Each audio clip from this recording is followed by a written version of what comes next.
G'day USA. It's a 10-day festival of over 15 events here to promote all that's great about Australia here in the United States of America. Art, culture, food, wine, trade and investment. We're really excited to be here at the Food and Wine Trade Expo, all about Australian-made products. We've got everything from wines, we've got truffle-infused honeys, we've got cheeses, we've got organic macadamia nut oil, avocado oils, and a lot of other interesting food products that Americans may not be aware of, but we really love down under, and we're hoping to introduce them here.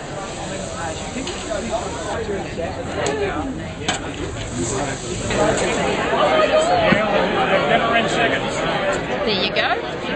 I hope you enjoy that. It's Australian and it's the best. You won't get anything better than that ever. It's just unique in flavour. Yeah. Okay, what can we get you? Here we have, in an Australian accent might be better. In an Australian accent, big party pies, vegetable pasties and beef sausage roll. They're Australia's favourite snack food and party food at the football, sporting events. Well, we've just arrived. It's all just so exciting. I mean, I'm just over the moon with it. Try lemon myrtle. The lemon myrtle vodka is unique to Australia. It's made from a tree called Bacchausia citriodora. That's the botanical name, and the common name is lemon myrtle. And the leaves contain 94% citral, which is actually higher than in a lemon. And that's in a common old Aussie tree leaf. Nobody's done this before with these flavours of vodkas. And it took me 16 months to get my licenses and get approval from the American government with the product, because they'd never known it before. We had to involve scientists in the laboratory for testing, then the labels had to be improved. And I thought, I'm not going to let these buggers beat me, I'm going to get this done. So we persisted and persisted, because it's just so unique. And every single product that we've got here, and there's 11, we've won either a gold or a silver medal at the Beverage Testing Institute in Chicago. So we've arrived with all these awards.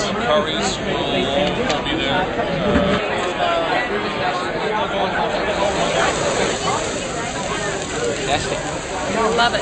This is pork marinated in the Great White, and that's been spiced with cumin, fennel, paprika and cloves. It's ciabatta bread, drizzled with olive oil, and then with the sea salt rub drizzled on top, the thyme and oregano dolce. We have mountain bread, which is just a flat bread, flour, water and sauce. And then we have these lavash crackers. Tasmania's environment is pristine. Tasmania is largely agricultural, which is why you get the flavor on your palate right now. It's crystal clean. This is a real spot. It is the Esk River, where we get our water from.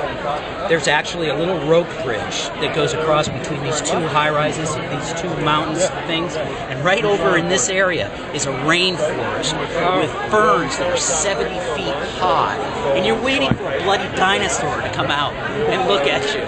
It's that primordial. So at the end of the day, the reason why James Bogue is different than all the other beers in this room and as well as in the country is the fact that the environment is so pristine. I mean, this gentleman over here is bottled rainwater. And if you can bottle rainwater and commercially sell it like he does in 20 states, you're talking about an environment that's just absolutely gorgeous.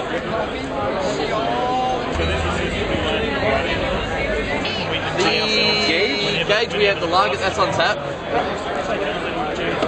Do you want a beer? Well, here I might as well. Which one do you want, gauge or blue? I haven't had the gauge. Yeah, that little hitty, but no worries. Nice to take a break from wine and have a beer, huh? Yeah, she recorded all day. And I work with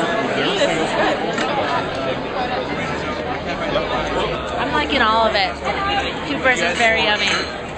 Now, when you think about Australia, you think about beers, and we do have beer here today as well, but we've also got vodka, and we've also got great whiskey that's available. Not many people think about whiskey when they think about Australia, but right here today we do have that, and it's getting a very warm welcome from a lot of the people that are here today.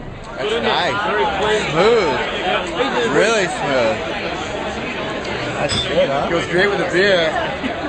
Very clean and very smooth. Compared to Jameson's. It's not as sweet, but it's nice. But drink a lot of it.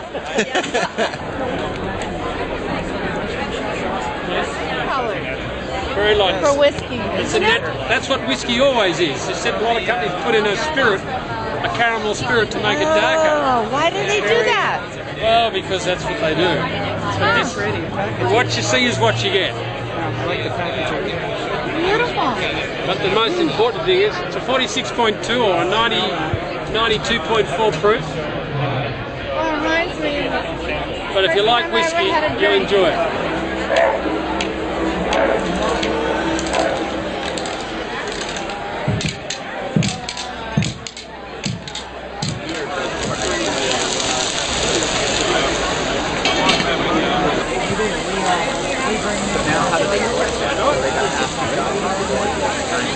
Apricot. It's just a big sheet of nuts and fruit put together, and they just chop it up into slices. Help yourself. It's fruit paste from Australia to go with cheese. We have apricot pistachio, pear and hazelnut, or fig and almond. And we make it in Australia. There's actually a pound of fresh fruit in each one of them. So you cook it down so you get the really rich flavour without a bunch of pectins and fillers. I've been working with Australian wines for 10 years now, and it's been really fun to see how they've grown and become so much more popular in the U.S. Back 10 years ago, Australia was shipping about 2 million cases of wine to America, and now it's about 25 million cases of wine. So it's been a huge success, partially due to some events like this. We've got 35 different wine tables here showing about 250 Australian wines from about 40 different Australian wine regions, all different kinds of wines, from sparkling wines, rosés, certainly Shiraz, the grape that made Australia famous. There's all kinds of things going there. I've got a Tempranillo, a Shiraz Cabernet, Shiraz Viognier, and a Cabernet Sauvignon. You should try them. Please do. 5% Viognier in that wine. The Viognier being a white grape just softens the red a little bit, just gives a little bit of perfumed, floral overtones in the back palate. This particular product is a flower from the northern region of New South Wales, that's subtropical climate. We deseed the flower, pick the flower by hand, marinate it in rainwater and cane sugar.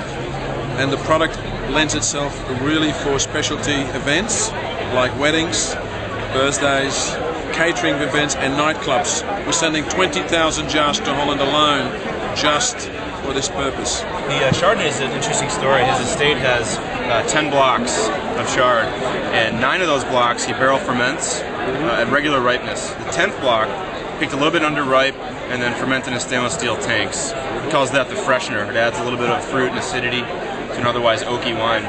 Drink a red Australian Shiraz are pretty much made in the same style. It all depends on the growing region. A lot of them the characteristics have a lot to do with the growing region. The grape gets a little more, some get a little more cover and coolness than others, and you get a different consistency. He likes this one. There's never been a better time to be able to source these products, and we're really excited to be here. So come by and say g'day. Do look out for Australian products, and always be willing to try something new and exciting coming to you from the land down under. Thanks.